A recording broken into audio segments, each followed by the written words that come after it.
For a card that really lacked any fight that really drew a whole lot of interest heading into the card, definitely afterwards, some of the comments that were made by Iaquinta drew a lot of interest afterwards. One of the big ones they had was on Monday's edition of the MMA Hour. He was talking about how he felt like the UFC uses bonuses as a way to keep everybody in line, and he kind of said it was like a sort of a way to enslave them and make it where like you dangle out this $50,000 carrot and people are going to be nice. They're not going to speak out against you when you're doing the wrong thing, and hopefully if they do all the good stuff, then once they have a good performance, then they'll get their little bonus and they'll be happy.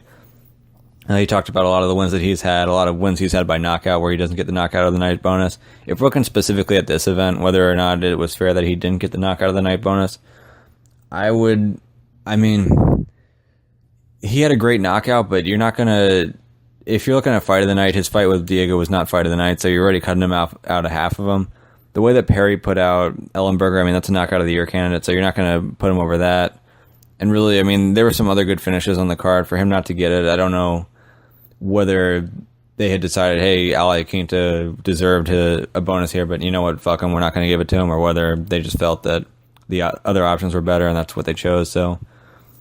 in this particular case, it's kind of hard to say whether he got screwed or not. You'd still like to think that he can get a discretionary bonus, but I'm not exactly sure what WME has been doing on that end ever since they took over.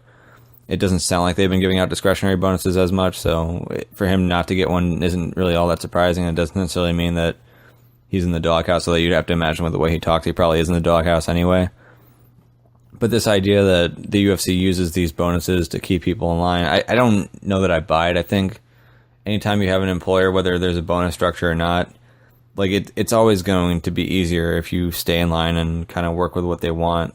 than it is if you're going to just kind of trash them to the media, trash them to the fans, and try to show them up on their own event. Like, you were at a UFC event, the UFC got all these people to buy tickets to the event, they're paying you $26 and $26, so over $50,000 for your fight,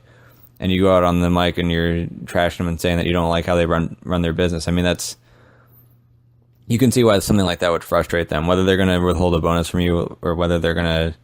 just be less eager to put you in a position where it's going to be easier for you to work your way to the title or work your way into a bigger spot. That's completely understandable, and I don't know that the implication that these bonuses are a negative thing is exactly a bad thing. I think it's hard to say that fighters would be any less willing to go for it if there wasn't the bonus than if there was. I think a guy like Mike Perry, whether a knockout of the night, the potential of a knockout of the night bonus is there for 50 G's or whether there's no bonus at all, like, he catches Jake Ellenberg with the hook and he gets into that little exchange where he's off of a clinch break, he's still going to throw that right elbow right as hard as he did, and he's still going to knock him out and keep him on the mat for a few minutes. So there's a different argument to be had as far as whether the bonuses have an extra value. It seems like they probably do, but either way, the thought that it's used as a control mechanism and the thought that it's just the UFC